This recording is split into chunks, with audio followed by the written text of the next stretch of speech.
Hey everybody, it's Paul Ramsay, and I'm back with Dr. Manny St. Victor. What's up, Manny? Hey, what's going on, Paul? Good to be back. I'm excited, man, because before, in a previous episode of Hypnotic Thoughts, we talked about mindfulness, and you gave Yep. us a nice kind of overview of mindfulness.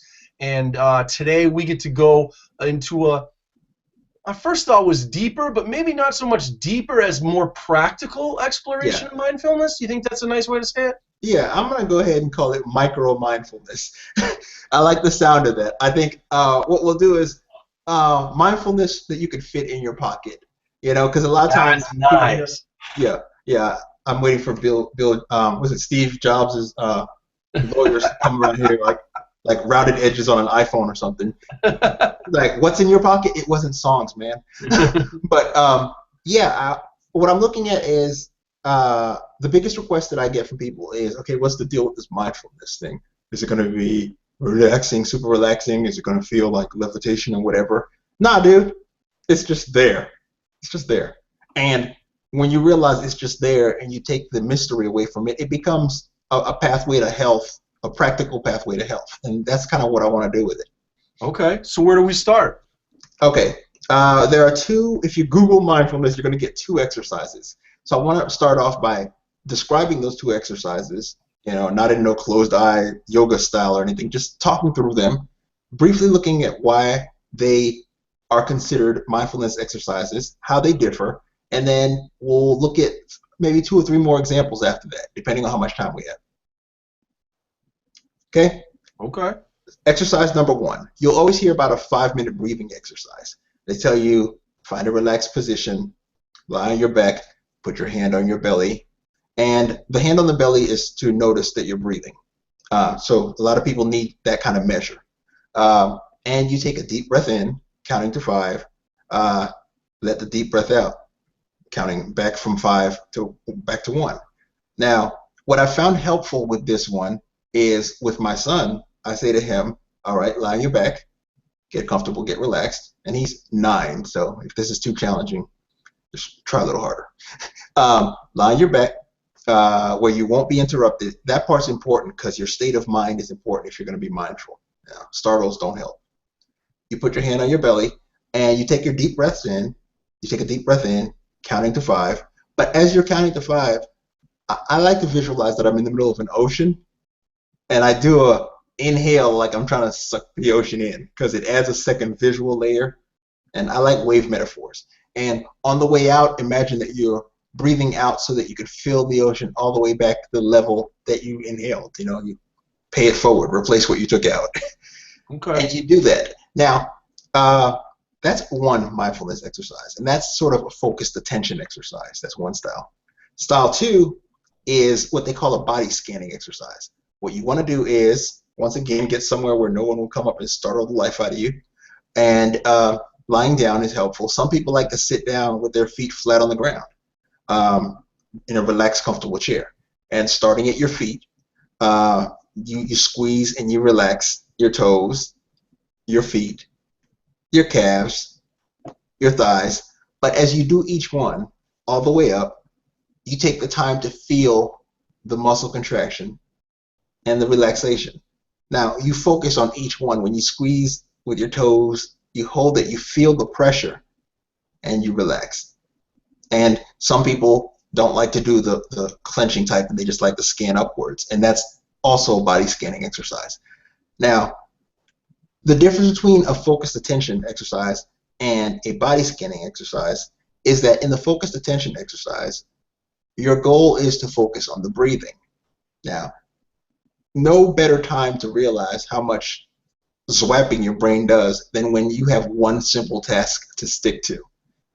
And so you use that task and you train yourself to, there's a part of your brain called the default mode network that kind of mind wanders, bounces all over the place. And when you learn to control, to kind of rein that in and to notice the thoughts from it, yet not let it bother you emotionally, you develop a lot of resilience. It's kind of the key to self-control, where you realize that your thoughts are out there. You imagine yourself kind of, as I said, floating in the middle of this area while you're taking these breaths in. As you're doing these in and out breathing, like the in and out breathing, you want to return your focus to the breath. When other thoughts come up, you want to acknowledge the thought, pay enough attention to it so that you can kind of see what's the thought, what is it, identify it, and then kind of let it float away. But the sheer fact that you formed it in your working memory means you got a better thought. So that works on improving your focus, and there's an emotional regulation aspect. The second one, the body scanning, works on what they call interoception, which a lot of addictions and stuff, stress diseases, come from not being aware of when the nerves in your body are tightening up. So the practice of paying attention, it kind of fires those neurons along the way, and that gives you the other benefit, the other end of mindfulness.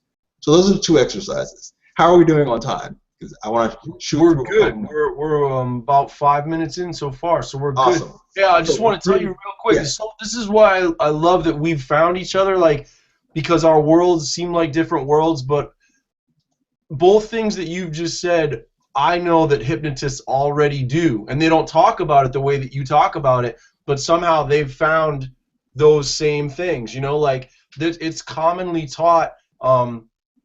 The first exercise is over and over again, you hear hypnotists come back to the idea of focusing on breath and raising awareness on the breath.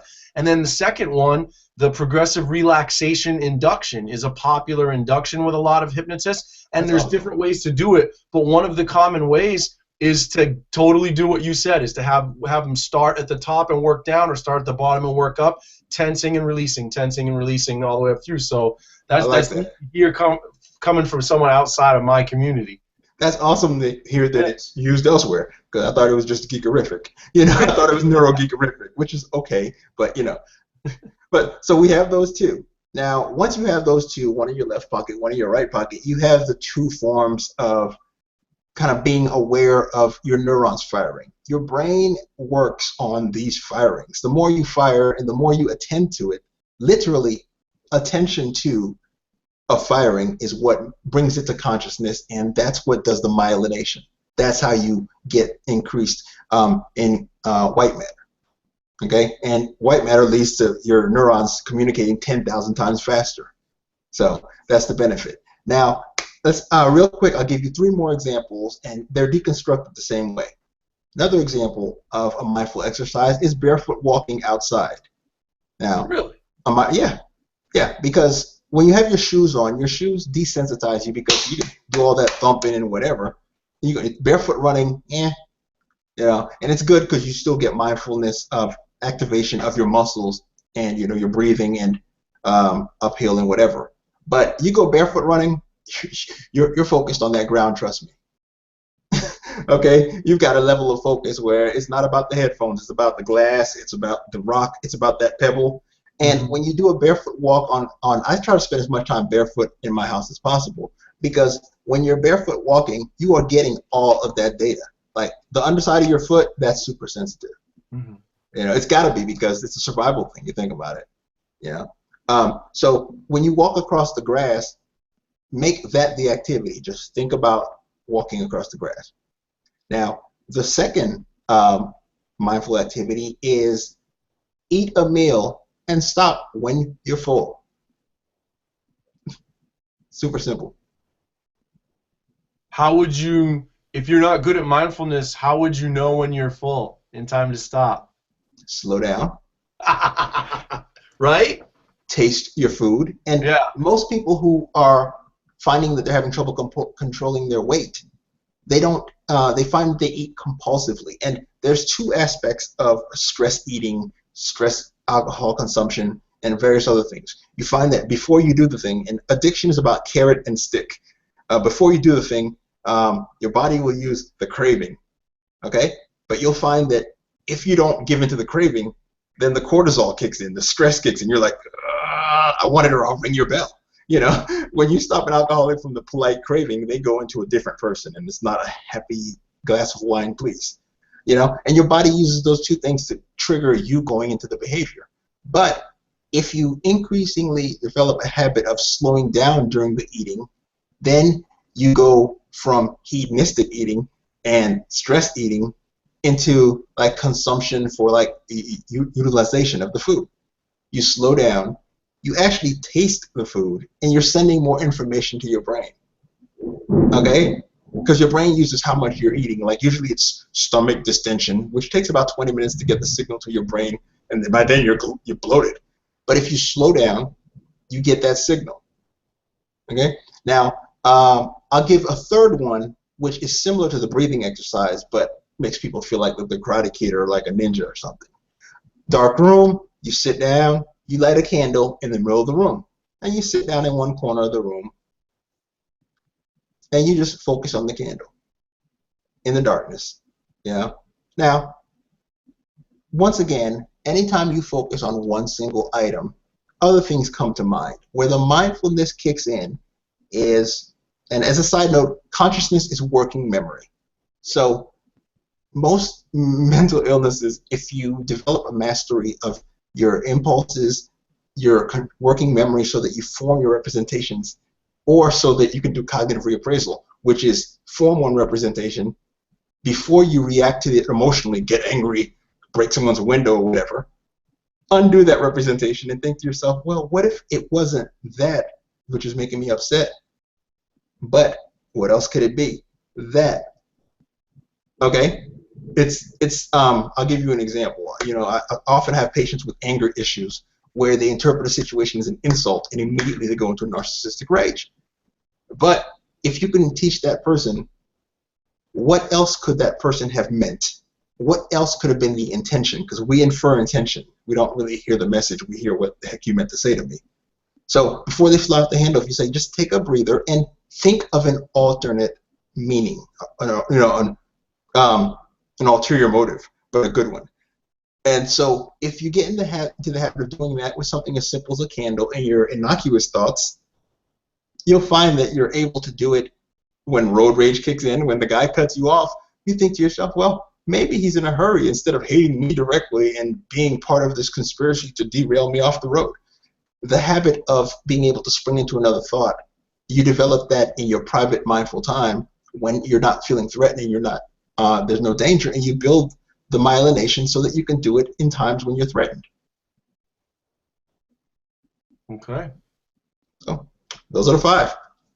Those are the 5. Yeah, man. So, wow. Okay. It's nothing magical. This is contemplative neuroscience. Well, this yeah, is I'm already the power you had all along. about all the ways that you could do this, right? I mean, you could, as a challenge to yourself, you could take these 5 things and you could do one a week, one a day, Monday through Friday, and it'd give you something different to do every day. Or you could say, I'm going to start my day with one exercise, and I'm going to make sure that at lunch I'm being mindful of my eating, and then when I get home at the end of my day, I'm going to do a different exercise. Like, there's a lot of kind of ways that you could work this into your life and practice these things. Yep, and you start them at 1 to 2 minute increments. I got better at the breathing exercise when I was in medical school. I would have insomnia, and the pager goes off all night.